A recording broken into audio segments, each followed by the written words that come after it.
ಒಂದು ಭಾವುಕತೆ ಕ್ಷಣ ಇದು ಅಂತ ನಾನು ಭಾವಿಸ್ತೇನೆ.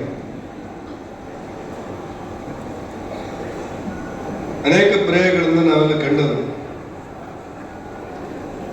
ಪ್ರತಿ ಪರ್ಯಾಯದಲ್ಲೂ ಕೂಡ ವಿಶಿಷ್ಟತೆ, ವಿಭಿನ್ನತೆ ಮತ್ತು ಶ್ರೇಷ್ಠತೆಯನ್ನು ಗಮನಿಸುವಂತ ಅಂಶಗಳಿವೆ.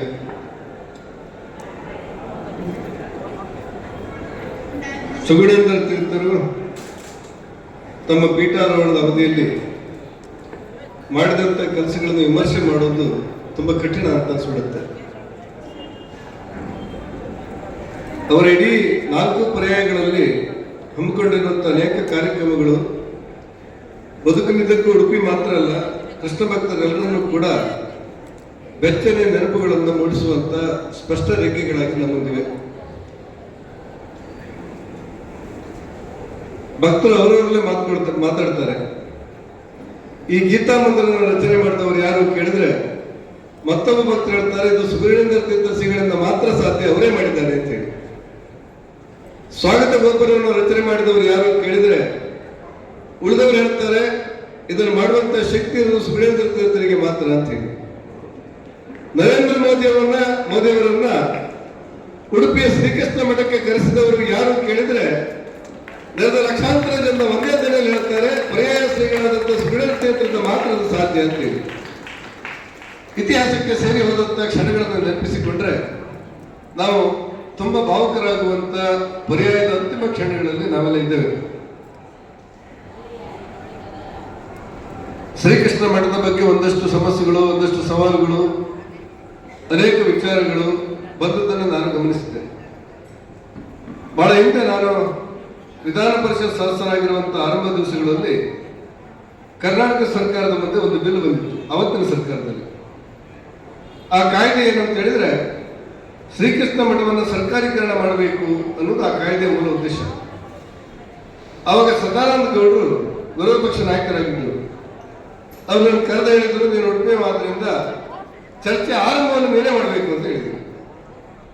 ನಾನು ಪೂಜ್ಯ ಪೇಜಾವರ ಶ್ರೀಗಳಲ್ಲಿ ದೂರವಾಣಿ ಮೂಲಕ ಸಂಪರ್ಕಿಸಿ ಒಂದಷ್ಟು ಮಾಹಿತಿಗಳನ್ನು ಪಡೆದು ಶ್ರೀಕೃಷ್ಣ ಮಠದ ಸರ್ಕಾರೀಕರಣದ ವಿರುದ್ಧವಾಗಿ ಭಕ್ತರ ಭಾವನೆಗಳನ್ನ ಸದನದಲ್ಲಿ ಇಡಲಿಕ್ಕೆ ಪ್ರಯತ್ನಗಳನ್ನು ಮಾಡಿದ್ದೆ. ಹಾಗೆ ನಾನು ಮಾತಾಡ್ತಾ ಇರುವಾಗ ಪೂರ್ಣ ಮಾತಾಗುವ ಮುಂಚೆ ಸರ್ಕಾರದ ಪರವಾಗಿ ಎದ್ದಿನಂತ ಧಾರ್ಮಿಕ ಮಂತ್ರಿಗಳು ಹೇಳಿದ್ರು, ನಿಮ್ಮ ಉಡುಪಿಯವರು ಕಿರಿಕಿರಿ ಬೇಡ, ನಮಗೆ ಈ ಬಿಲ್ಲನ್ನೇ ವಾಪಸ್ ತಗೊಂಡಿದ್ದೇನೆ, ನಾನೇನು ಇಡೋದಿಲ್ಲ ಅಂತ ಹೇಳಿ. ಅಂದ್ರೆ ಶ್ರೀಕೃಷ್ಣ ಮಠಕ್ಕೂ ಕೂಡ ಒಂದೊಂದ್ಸಾರಿ ಅಸ್ತಿತ್ವಕ್ಕೆ ಅನೇಕ ಸವಾಲುಗಳನ್ನು ಬಂದದ್ದನ್ನು ನಾನು ಕಂಡಿದ್ದೆ. ಅದೆಲ್ಲವೂ ಶ್ರೀಕೃಷ್ಣನ ಆಶೀರ್ವಾದದಿಂದ ನಿರ್ವಹಣೆ ಆಗಿದ್ದನ್ನು ನಾವೆಲ್ಲ ಅನುಭವಿಸಿದ್ದೆವು. ನನ್ನಂತ ಸಾಮಾನ್ಯರ ಆಶೆ ಇರೋದೇನಂತ ಹೇಳಿದ್ರೆ ಶ್ರೀಕೃಷ್ಣ ಮಠದ ಭಕ್ತಾದಿಗಳ ಒಟ್ಟು ಭಾವನೆಗಳನ್ನು ಅರ್ಥ ಮಾಡಿಕೊಂಡು ವಿಸ್ತೃತವಾಗಿ ಇಡೀ ಹಿಂದೂ ಸಮಾಜವನ್ನ ಒಟ್ಟಾಗಿ ಒಂದಾಗುವಂತ ಕಟ್ಟುವಂತ ಶಕ್ತಿ ಎಲ್ಲಾದ್ರೂ ಇದ್ರೆ ಅದು ಶ್ರೀಕೃಷ್ಣ ಮಠಕ್ಕೆ ಅನ್ನೋದು ನಮ್ಮೆಲ್ಲರ ಭಾವನೆಗಳು. ಅದಕ್ಕೆ ಬೇಕಾದಂತ ಪೂರಕವಾದ ಎಲ್ಲ ವಾತಾವರಣಗಳನ್ನ ಪರ್ಯಾಯ ಶ್ರೀಗಳಾದ ಸುಬ್ರಹ್ಮಣ್ಯ ತೀರ್ಥರು ಮತ್ತು ಅವರ ಕಿರಿಯ ಶ್ರೀಗಳು ಮಾಡಿದ್ದಾರೆ ಅಂತ ನಾವೆಲ್ಲ ಭಾವಿಸಿ ಮುಂದಿನ ದಿನಗಳಲ್ಲೂ ಕೂಡ ಶ್ರೀಕೃಷ್ಣ ಮಠಕ್ಕೆ ನಮ್ಮ ಕೈಲಾದಷ್ಟು ಎಲ್ಲ ಸಹಕಾರವನ್ನ, ಅದರ ಶ್ರೇಷ್ಠತೆಗೆ ಎಲ್ಲ ಶಕ್ತಿಯನ್ನ, ಅದರ ವಿಸ್ತೃತೆಗೆ ಎಲ್ಲ ಅವಕಾಶಗಳನ್ನ ನಾವೆಲ್ಲ ನಮ್ಮ ಶ್ರಮವನ್ನು ಮುಡಿಪಾಗಿಟ್ಟುಕೊಂಡು ಕೆಲಸಗಳನ್ನು ಮಾಡ್ತೇವೆ ಅಂತ ವಿನಂತಿ ಮಾಡಿ, ವೇದಿಕೆಯಲ್ಲಿ ಪರಮ ಪೂಜ್ಯರಾದಂಥ ಅದಮಾರು ಶ್ರೀಗಳಿದ್ದಾರೆ. ಬಹಳ ವರ್ಷದ ಕೆಳಗೆ ನಾನು ಸಣ್ಣವನಾಗಿದ್ದಾಗ ಅದಮಾರು ಶ್ರೀಗಳ ಬಳಿಗೆ ಒಂದು ನಿಯೋಗ ಬಂದಿತ್ತು. ಯಾರು? ನಿಮ್ಮ ಗುರುಗಳ ಬಳಿ ಒಂದು ನಿಯೋಗ ಬಂದಿತ್ತು. ಈಗಿನ ಪೂಜ್ಯ ಗುರುಗಳ ಬಳಿಗೆ ಒಂದು ನಿಯೋಗ ಬಂದಿತ್ತು. ನಿಯೋಗ ಬಂದು ಏನ್ ಹೇಳ್ತು ಅಂದ್ರೆ, ಶ್ರೀಕೃಷ್ಣ ಮಠದಲ್ಲಿ ಇಟ್ಟಿರುವಂತ ಧ್ವನಿವರ್ಧಕಗಳು ಶಬ್ದ ಮಾಲಿನ್ಯವನ್ನು ಉಂಟು ಮಾಡ್ತದೆ, ಅದಕ್ಕೋಸ್ಕರ ಅದನ್ನೆರಡನ್ನ ತೆಗಿಬಹುದಾ ಅಂತ ಒಂದು ಪ್ರಸ್ತಾಪ ಬಂದಿತ್ತು. ಆಗ ಪೂಜ್ಯ ಶ್ರೀಗಳು ಹೇಳಿದ್ರು, ನಾನು ಮುಂಬೈಯಲ್ಲಿ ಪ್ರವಾಸ ಮಾಡ್ತಾ ಇದ್ದಾಗ ಮಸೀದಿಯಲ್ಲಿ ಈ ಏನ್ ಕೇಳತ್ತೆ, ಹೌದು, ಅದು ಕೇಳಿಬಿಡ್ತು. ಕೇಳಿದಾಗ ಅಲ್ಲಿರುವಂತ ಒಬ್ಬ ಆ ದೇವರ ಮೇಲೆ ನಂಬಿಕೆ ಇರೋನು ತನ್ನ ಹೆಗಲ ಮೇಲೆ ಶಾಲ್ ತಗೊಂಡು ರಸ್ತೆ ಮೇಲೆ ಇಟ್ಕೊಂಡು ನಮಾಜ್ ಮಾಡಲಿಕ್ಕೆ ಪ್ರಾರಂಭ ಮಾಡಿದ. ಅವನಲ್ಲಿ ಯಾವ ರೀತಿಯ ಆ ಮಸೀದಿಯ ಧ್ವನಿವರ್ಧಕ ತನ್ನ ಶಬ್ದದ ಮೂಲಕ ಅವನಿಗೆ ಧರ್ಮ ಜನಜಾಗೃತಿಯನ್ನು ಉಂಟು ಮಾಡುತ್ತೋ, ನಮ್ಮ ಕೃಷ್ಣ ಮಠದಲ್ಲಿರುವಂತ ಈ ಧ್ವನಿವರ್ಧಕ ಕೂಡ ಸಮಸ್ತ ಹಿಂದೂಗಳಲ್ಲಿ ಧರ್ಮ ಜಾಗೃತಿ ಉಂಟು ಮಾಡ್ಲಿಕ್ಕೆ ಇಟ್ಟಿದ್ದೇವೆ, ಅದನ್ನು ತೆಗೆಯೋದಿಲ್ಲ ಅಂತ ಹೇಳಿದ್ರು. ಅಷ್ಟೊಂದು ಕಠಿಣವಾಗಿ ಬಂದಲ್ಲಿ ಏನು ಮಾಡಲಿಲ್ಲ, ಮತ್ತೆ ಮಂತ್ರಾಲಯ ತಗೊಂಡು ಹೋಗಿದ್ದನ್ನು ನಾನು ಬಹಳ ಎಳೆ ದಿನಗಳಲ್ಲಿ ಕಂಡಿದ್ದೇನೆ.